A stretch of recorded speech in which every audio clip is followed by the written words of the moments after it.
Hi, welcome to Algebra 2 Common Core. In today's lesson, we're going to talk about how sine and cosine functions are defined, both from our unit circle and from right triangle trigonometry. So you should probably remember from geometry class last year that when I'm trying to find the sine of any angle in a right triangle, so for example, if I've got this right triangle drawn, and I would like to find the sine of this angle, what I needed to know was the length of the side opposite the angle divided by the hypotenuse of the triangle. So the sine is always equal to opposite over hypotenuse. When I'm trying to find the cosine of this angle theta, I should know the adjacent side, so the one that's next to the angle, divided by the hypotenuse. So we abbreviated that ADJ for adjacent over hypotenuse.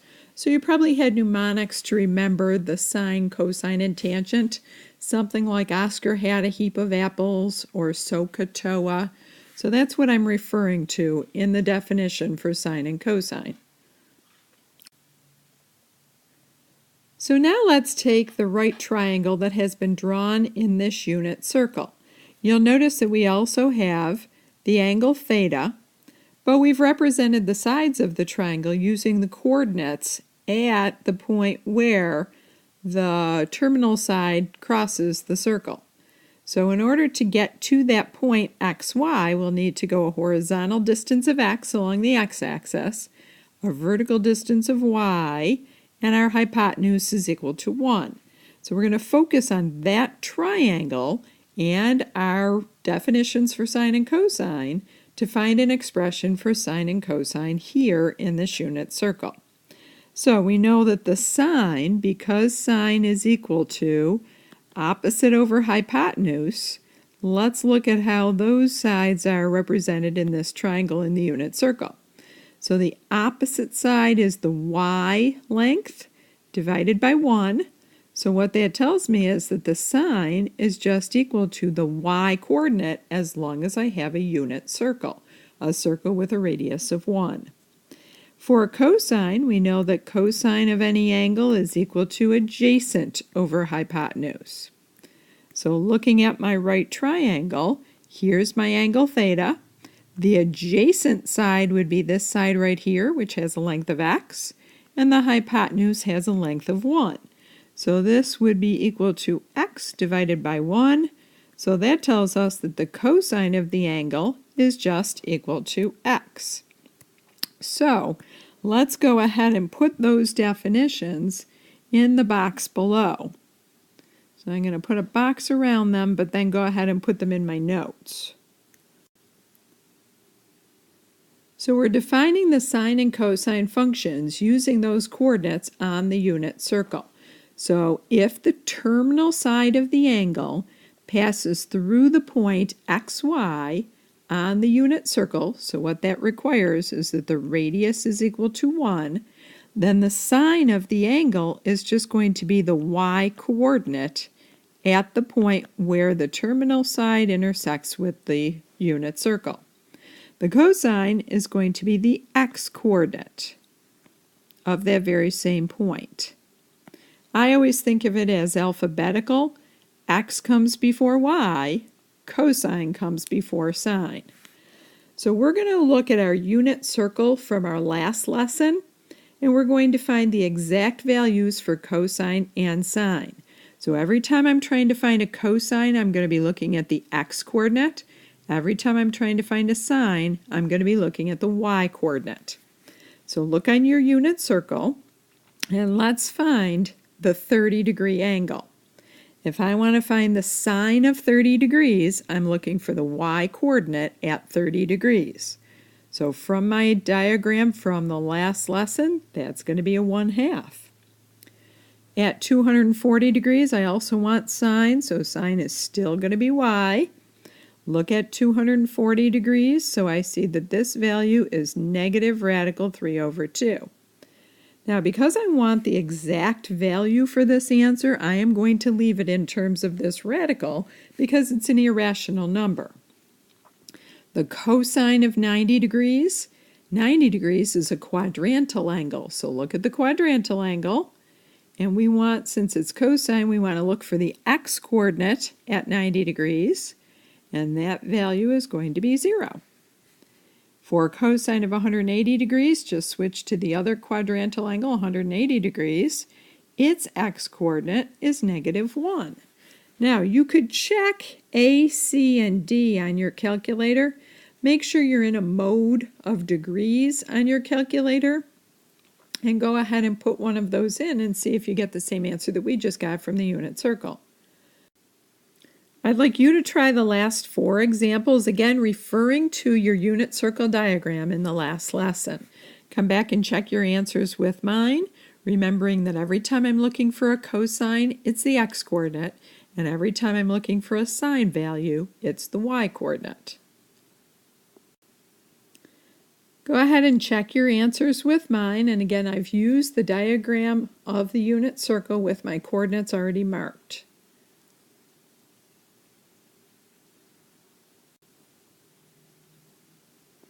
In example number 3, it says the terminal ray of an angle, it's called alpha, drawn in standard position passes through the point -0.6, 0.8. Now you'll notice that for this one, that is not an ordered pair that's on our unit circle that we've drawn, but it is an ordered pair on a unit circle. It's just not at any of the angles that we've chosen. It's not important for us to find angle alpha. I don't need to know what the angle is equal to in terms of degrees. Instead, I'm going to use the coordinates to determine what the value of sine of alpha is equal to. Now I'm actually going to come down here and say, okay, -0.6, 0.8. Remember that the x-coordinate is always going to stand for the cosine of the angle, and the y-coordinate is always going to stand for the sine of the angle. This question only asks me for the sine, so therefore I know that I want to give the answer that's the y-coordinate, 0.8. I guess that actually I should have called those angles alpha, just because in this example my angle was alpha. So it's that easy to determine what the value for sine and cosine is if I have an ordered pair on a unit circle. Now it's important to be able to determine whether the sine function and the cosine function are positive or negative in each quadrant that we are given. And again, all we're going to be looking at is the x-coordinate and the y-coordinate. Is the x-coordinate positive or negative? That'll tell me whether the cosine is positive or negative. Is the y-coordinate positive or negative? That'll tell me whether the sine is positive or negative. So let's take a look at, first of all, the cosines, because the cosines are representing the x-coordinate. So in quadrant number 1, I can see that the x-coordinate is going to the right, so therefore I should have a positive cosine. Now when I draw a triangle in the second quadrant, my x-coordinate is going to be going to the left, so that tells me that the cosine is going to be negative. In the third quadrant, I'm still going to be going to the left for the x-coordinate, so that still tells me cosine is negative. But then in the fourth quadrant, I'm going to be going to the right, so therefore the x-coordinate, which again corresponds with the cosine, is going to be positive. Now let's look at sine of theta. So sine corresponds with the y-coordinate, so that's going to be telling me my vertical distance. So in the first quadrant, the vertical distance, I'm going up, so therefore sine, or the y-coordinate, is going to be positive. In the second quadrant, I am also going to be going up to make my triangle, so therefore in the second quadrant, sine is also positive. But when I get to the third quadrant, my triangle is going to go down, so therefore the sine of theta will be negative. And in the fourth quadrant, that height will also be negative, telling me that sine is negative. So this is going to be very helpful for us because if we know what quadrant an angle is in, we'll be able to tell whether the sine value is positive or negative, as well as the cosine value being positive or negative. Lastly, let's continue on with using the equation x squared plus y squared equals 1 to show a relationship for our trig functions sine and cosine. We have just stated that the x-coordinate always stands for the cosine of the angle, and the y-coordinate always stands for the sine of the angle, as long as the radius is equal to 1. So previously we have been talking about the circle of the equation, or the Pythagorean theorem also applies to this. X squared plus y squared equals 1. So now we can replace the x in this equation with the cosine of theta. So cosine of theta squared, we can replace the y with the sine of theta. So that gives me sine of theta squared equals 1. And this is the formula that we call the Pythagorean identity for trig. This is going to be a really important identity that we're going to use every time we're working with trig functions. So in example number 5, we're going to try an example out. We've got an angle alpha. Its terminal ray falls in the second quadrant.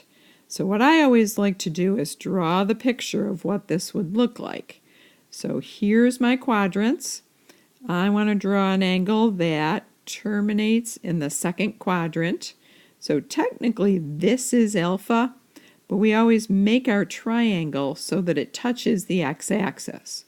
So we're actually going to call this angle alpha right here, even though it's the reference angle for alpha. We know that the sine is equal to 3/5, so that would be the opposite side divided by the hypotenuse. All we want to know then is to evaluate the cosine of alpha, but we can use this Pythagorean identity that we just derived in the box above. So if we take the cosine of the angle, again, let me call it alpha. So the cosine of alpha squared plus the sine of alpha squared has to equal 1. So let's put in the value that we know for sine. Sine is equal to 3/5. So we want to solve for the cosine of alpha. Now this is the first that we've done any work with solving for the value of trig functions from an equation. So I'm going to replace the sine of alpha with the fraction 3/5. Remember that trig values are just ratios of sides. So I can solve this equation for cosine of alpha. Continuing on, I'm going to say cosine of alpha squared plus, let's square this fraction, so I've got plus 9/25 is equal to 1. So cosine of alpha squared is equal to 1 minus 9/25. You could do that on your calculator, or you can find a common denominator and say 25/25 minus 9/25. So I now have cosine of alpha squared is equal to 16/25.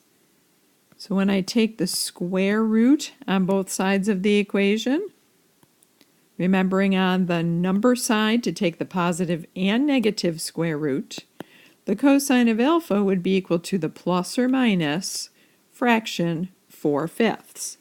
Now you might wonder, how do I know whether to give my answer as positive or negative? I need to go back to the information about what quadrant my angle is in.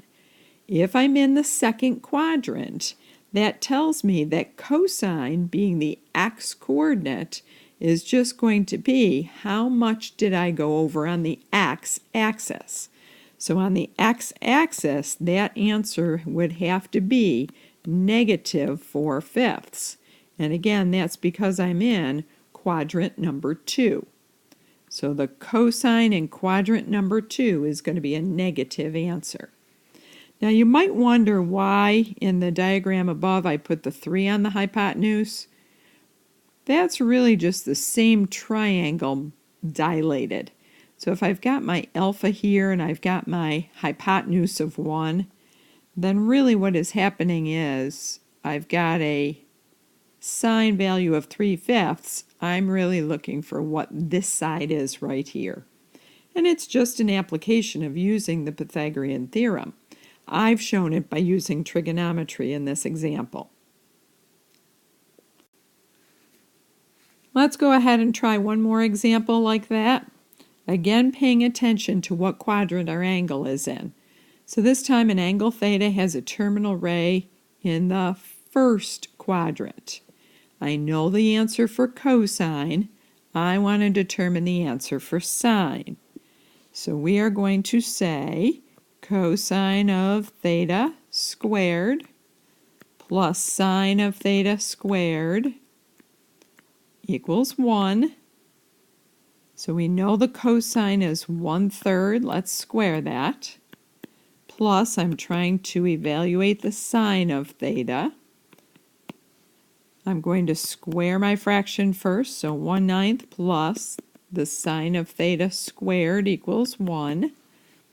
Let's subtract 1/9 from both sides, so sine of theta is equal to 1 minus 1/9. That, of course, is just 8/9. So now I'm going to take the square root on both sides. On the number side, take the positive and negative square root. So I get that the sine of theta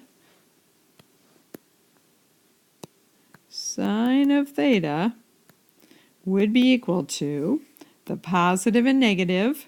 Square root of 8, I can simplify that to 2 root 2. Square root of 9 is 3. How do I know which answer to give? I go back to my quadrants, and I say in the first quadrant, the y-coordinate has to be positive. So again, we're remembering that the sign is the y-coordinate. So I'm going to pick the positive answer because I'm in quadrant number 1. So I'm going to say the sine of theta is going to be 2 radical 2 over 3. Thanks for working today on the sine and cosine as associated with the unit circle. And tomorrow in class we'll be working some more with identifying ordered pairs, telling what the sine and cosine are, and using them to solve Pythagorean identity problems. Have a great night. We'll see you next time.